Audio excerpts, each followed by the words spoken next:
salvación se encuentra en Él.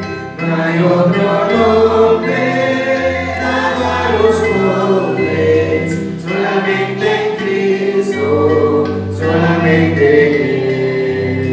En San Juan 14 y el verso 6 dice Jesús: soy la verdad, soy el camino, también la vida. Nadie viene al Padre sino por mí. No hay otro nombre dado a los hombres, solamente en Cristo, solamente en Él. En Cristo, solamente en Él, la salvación se encuentra en Él. No hay otro nombre dado a los pobres, solamente en Cristo, solamente en Él. En San Juan 14 y el verso 6 dice Jesús: soy la verdad, soy el camino, también la vida. Nadie viene al Padre sino por mí. No hay otro nombre dado a los pobres, solamente en Cristo, solamente en Él.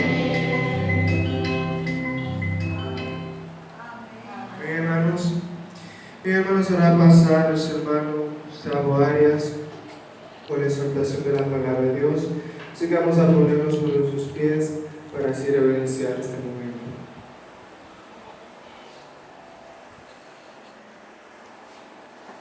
Bien, hermanos, Dios les bendiga nuevamente. Oremos. Padre, gracias por tu palabra.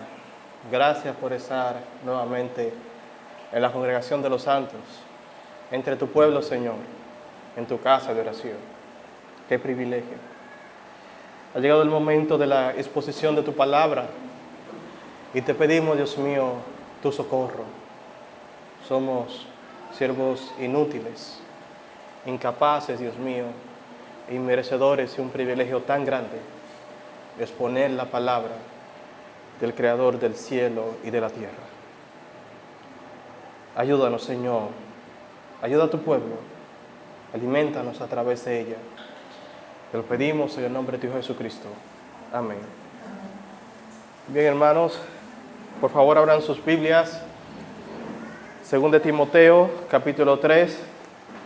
Esperemos que el Señor nos ayude a exponer ese capítulo completo.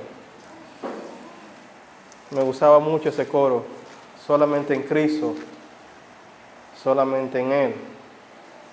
Qué bueno es estar en una congregación donde se cantan himnos bíblicos. Bien, hermanos, 2 de Timoteo, es la segunda carta del apóstol Pablo a Timoteo, escrita su segundo encierro en Roma. Son las últimas palabras del apóstol al joven Timoteo. En el capítulo 3, verso 1, Pablo empieza diciendo: también debes saber eso. Pablo dice a Timoteo: Timoteo, eso es algo que tú tienes que saber, es algo que tú tienes que conocer, es algo de extrema importancia. ¿Qué es? Que en los postreros días vendrán tiempos peligrosos. Saben, hermanos, que algunas personas tienen la idea de que de alguna manera la iglesia hará que el mundo sea un mundo mejor. Y la iglesia lo hace, ciertamente. Pero tienen la idea de que la iglesia en los últimos días va a convencer al mundo, o va a transformar al mundo, o que a través de la iglesia se establecerá un paraíso en la tierra. Pero la Escritura no enseña eso. La Escritura enseña que en los postreros días vendrán tiempos peligrosos. Lo que la Biblia enseña no es que la iglesia va a erradicar la maldad sobre la faz de la tierra. No. Lo que la Biblia enseña es que los últimos días serán peligrosos porque precisamente la maldad aumentaría. Y Pablo dice a Timoteo, también debes saber eso, que en los postreros días vendrán tiempos peligrosos. ¿Por qué? Verso 2.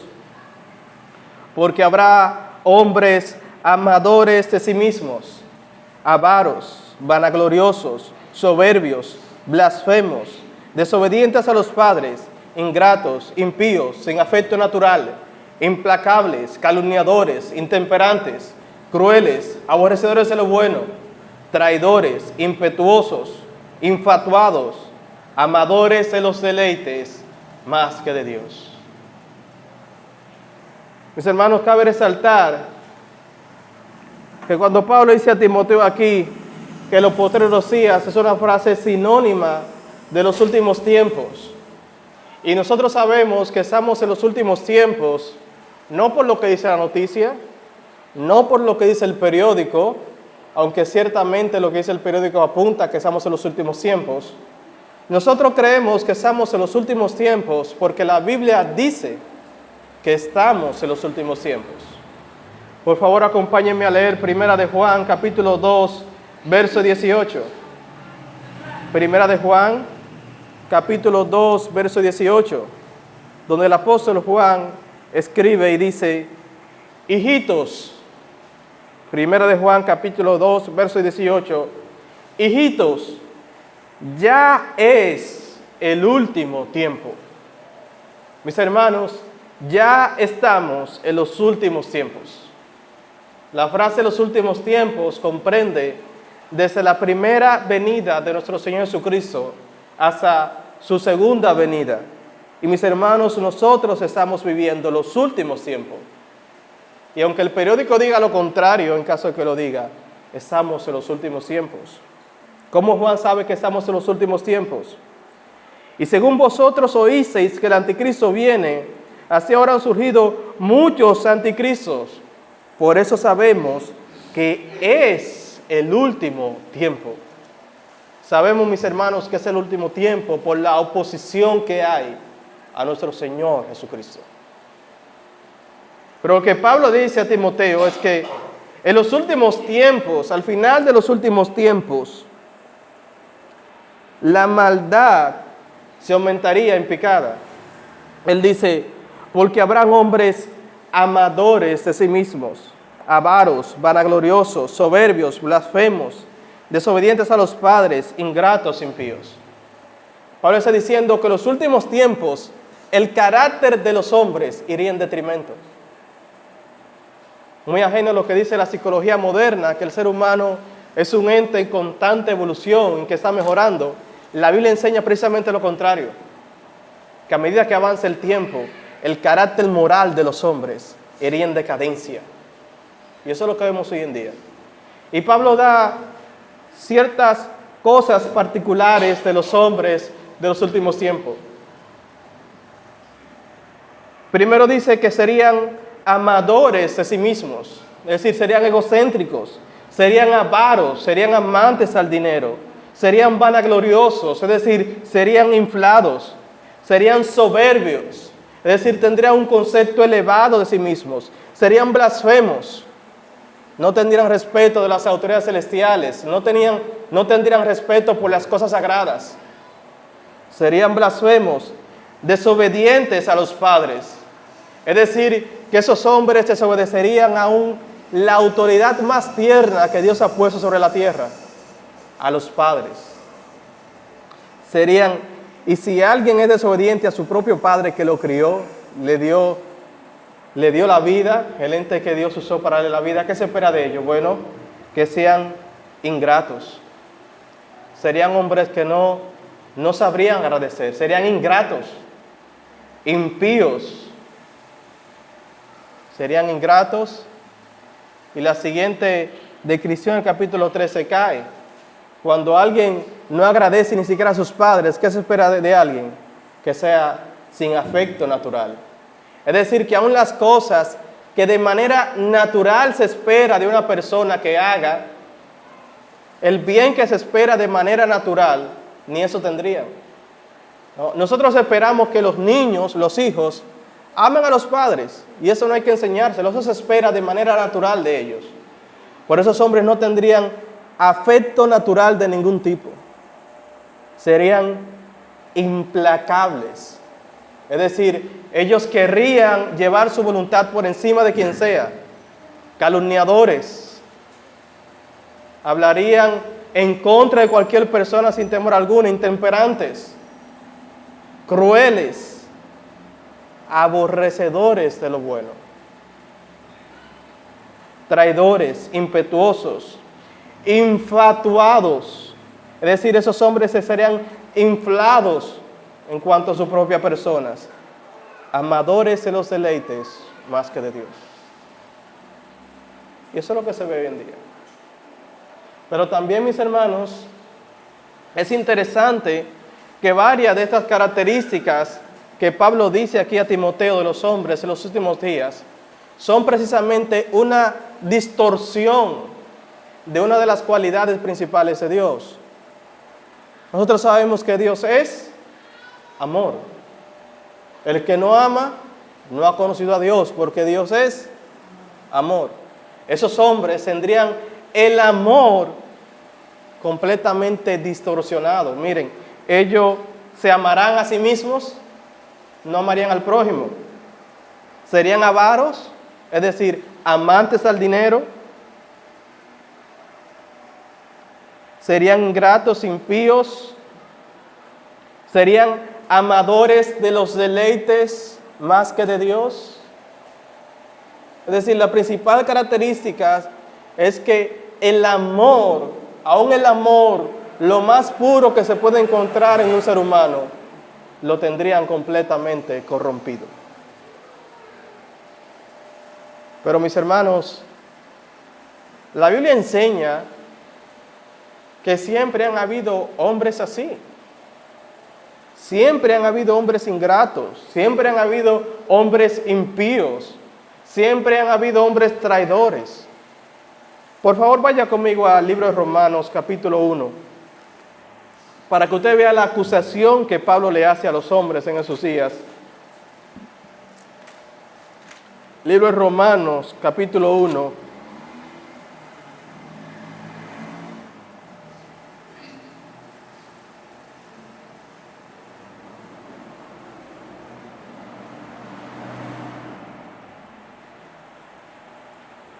Verso 21. Vamos a leer desde el verso 21 y vean la acusación que Pablo le hace a los hombres, o la acusación universal que Pablo lanza contra el género humano. Dice: pues habiendo conocido a Dios, no le glorificaron como a Dios, ni le dieron gracias, sino que se envanecieron en sus razonamientos, y su necio corazón fue entenebrecido. Profesando ser sabios, se hicieron necios, y cambiaron la gloria del Dios incorruptible en semejanza de imagen de hombre corruptible, de aves, de cuadrúpedos y de reptiles. Por lo cual también Dios los entregó a la inmundicia en las concupiscencias de sus corazones, de modo que deshonraron entre sí sus propios cuerpos, ya que cambiaron la verdad de Dios por la mentira, honrando y dando culto a las criaturas antes que al Creador, el cual es bendito por los siglos. Amén. Por esto Dios los entregó a pasiones vergonzosas, pues aun sus mujeres cambiaron el uso natural por el que es contra la naturaleza. Y de igual modo también los hombres, dejando el uso natural de la mujer, se encendieron en su lascivia.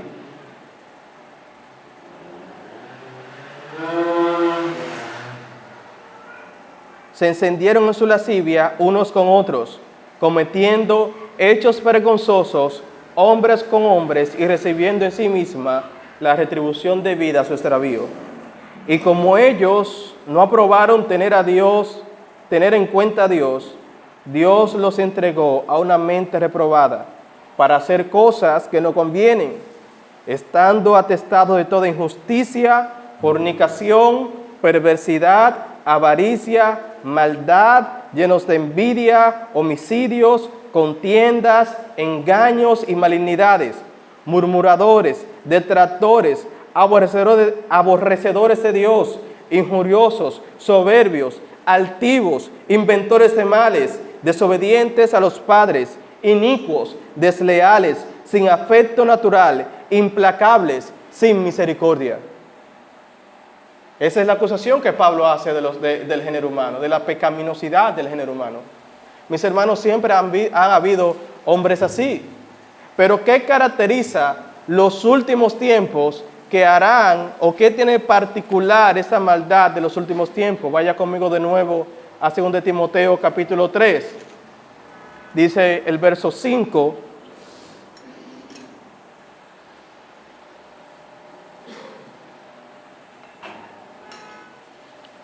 Que tendrán apariencia de piedad.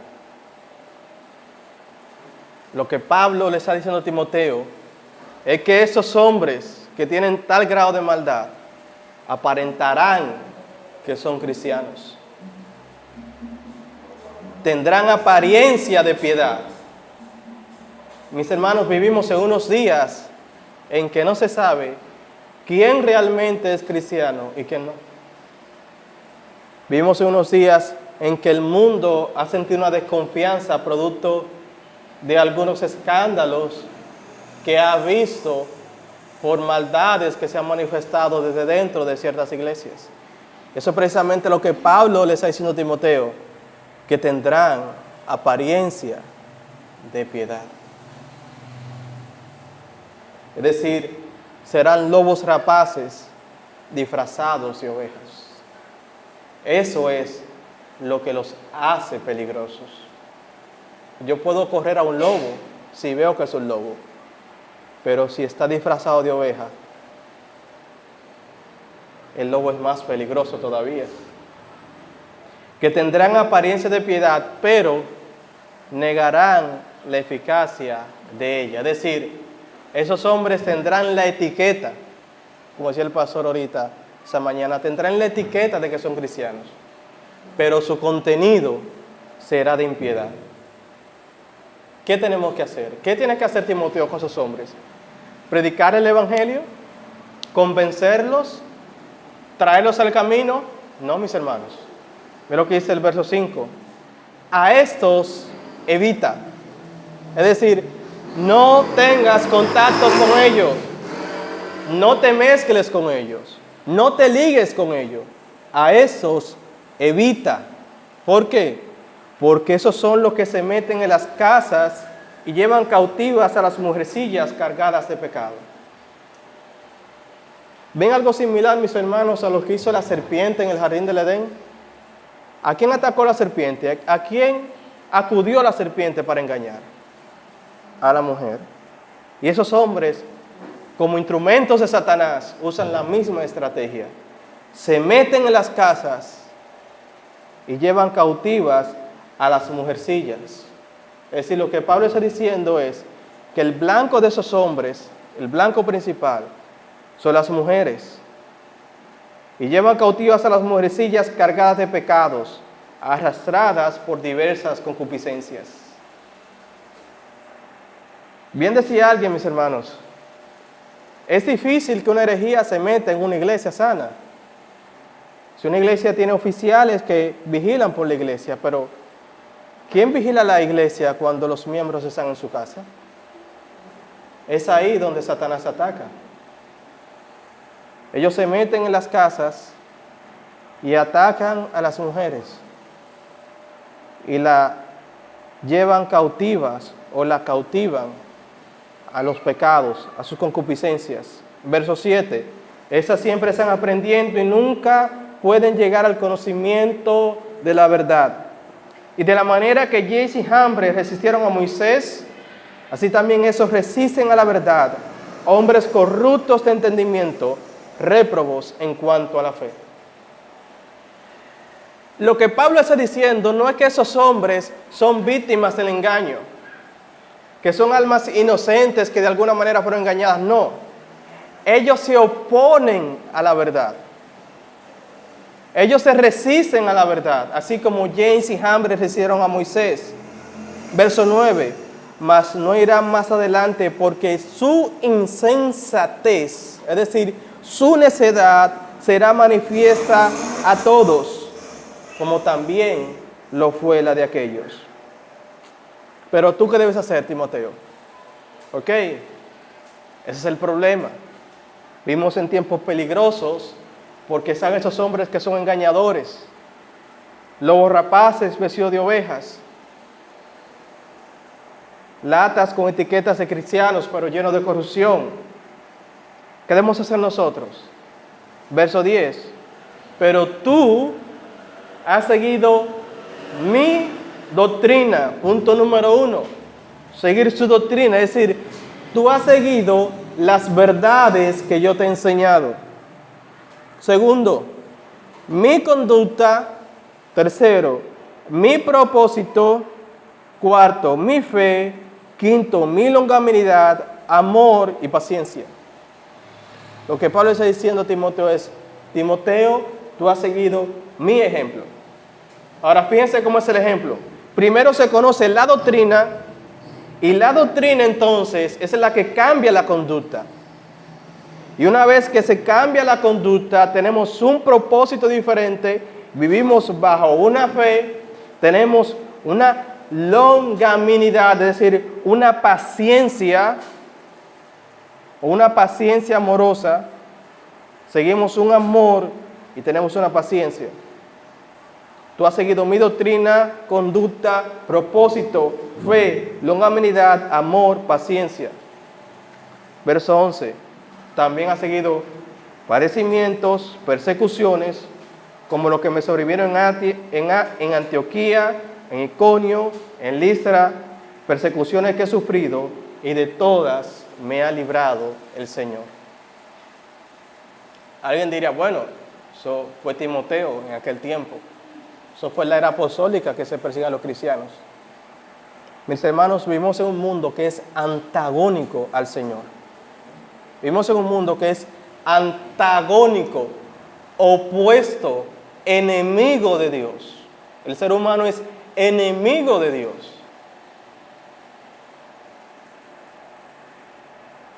Verso 12. Y también todos los que quieren vivir piadosamente en Cristo Jesús padecerán persecución.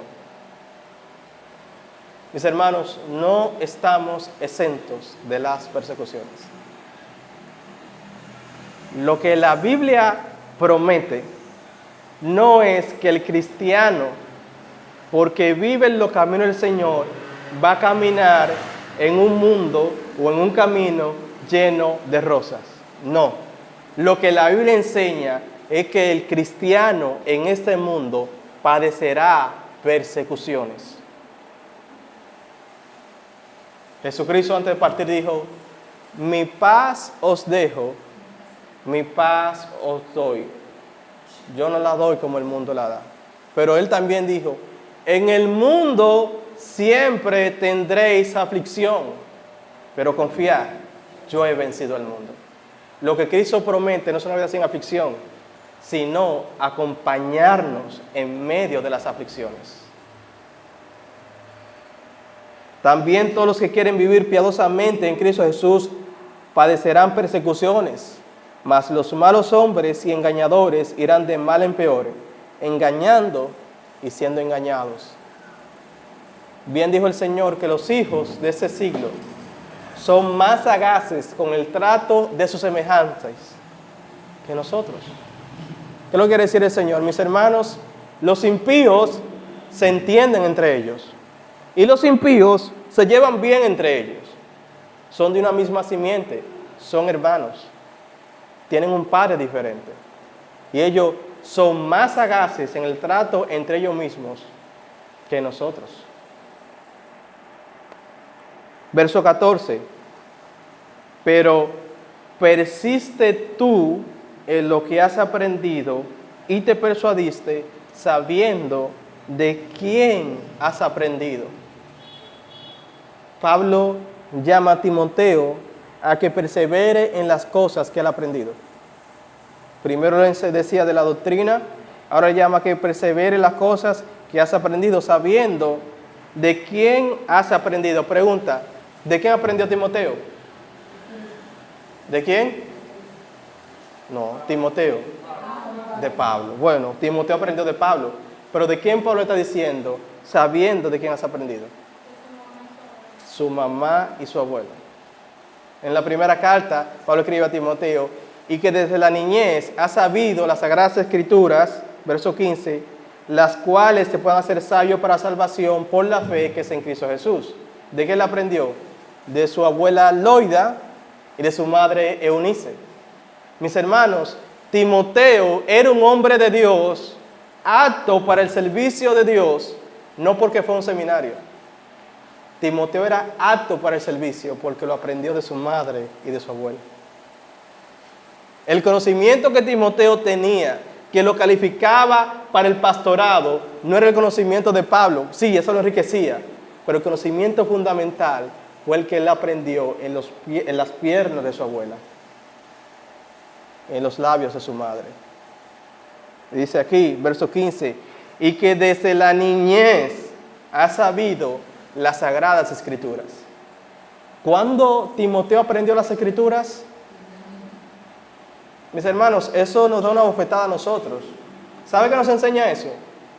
Que las Escrituras son tan simples que un niño la puede aprender y entender, siendo enseñado por su madre y por su abuela, las cuales te pueden hacer sabio para la salvación por la fe que es en Cristo Jesús. ¿Cuáles escrituras aprendió Timoteo? ¿Cuáles? Cuando Timoteo era niño, ¿qué escritura él tenía en sus manos? Mis hermanos, el Antiguo Testamento. El Nuevo Testamento aún no estaba escrito, y Pablo le está diciendo a Timoteo que el Antiguo Testamento que él aprendió desde niño lo pueden hacer sabio para la salvación por la fe que es en Cristo. Mis hermanos, podemos predicar a Cristo desde el Antiguo Testamento, y Cristo es el tema de las Escrituras, aún en el Antiguo y en el Nuevo Testamento. Verso 16, toda la Escritura, toda, es inspirada por Dios. Bien decía el pastor Michelén, no son solamente los salmos, no son solamente los proverbios, no son solamente los evangelios, toda la Escritura es inspirada por Dios y es útil para enseñar, redarguir, para corregir, para instruir en justicia, a fin de que el hombre de Dios sea perfecto, enteramente preparado para toda buena obra. Pablo está diciendo a Timoteo, Timoteo, aquí hay hombres réprobos en cuanto a la fe que se oponen a la verdad. ¿Qué tú necesitas para perseverar en la fe y para confrontar esa situación? ¿Qué necesitas, Timoteo? Darle a la iglesia para protegerlo de esos engañadores. ¿Qué necesitas? ¿Buscar revelaciones? ¿Buscar supuestas señales? ¿Hacer espectáculos en las iglesias? No. Lo que tú necesitas, Timoteo, es darle las Escrituras. Enseñarle las Escrituras. Dice, toda la Escritura es inspirada por Dios y toda ella es útil para enseñar, para redarguir, es decir, para reprender, para corregir, para instruir en justicia y como resultado, a fin de que el hombre de Dios sea perfecto. Todo lo que un cristiano necesita para ser perfecto, mis hermanos, está aquí. Todo lo que usted necesita para tener una vida cristiana perfecta está aquí. Bien decía, vuelvo y lo cito, el pastor Michelén, mi hermano, usted no necesita una revelación nueva. Usted necesita estudiar la revelación que ya Dios le ha dado. Eso es lo que nos hace falta. A fin de que el hombre de Dios sea perfecto y enteramente preparado para toda buena obra. En conclusión, mis hermanos, vimos que los últimos tiempos serán peligrosos. Y que serán peligrosos porque la depravación iría en aumento. Pero serán aún más peligrosos porque esa depravación se infiltraría en la iglesia. Tal como dice el verso 5, que tendrán apariencia de piedad. También vimos que todo lo que Timoteo necesita para perseverar en la fe, todo lo que necesita como pastor, todo lo que necesita para confrontar el engaño de esos hombres, es la palabra de Dios. Todo lo que un cristiano necesita para tener una vida cristiana perfecta es la palabra de Dios. Y Pablo exhorta a Timoteo a que dé la palabra de Dios. Demos gracias. Padre, te damos gracias por tu palabra. Ayúdanos, Dios mío, a seguir guardándola, a perseverar en ella, a enfocarnos en ella como Pablo alentaba a Timoteo. Ayúdanos también, Padre, a copiar ese ejemplo que Pablo dice a Timoteo, que desde la niñez ha sabido las Sagradas Escrituras. Ayúdanos, Padre, a transmitir el conocimiento de tu palabra a nuestros hijos y a nuestras futuras generaciones. Gracias, Señor. En nombre de Jesucristo, tu Hijo. Amén.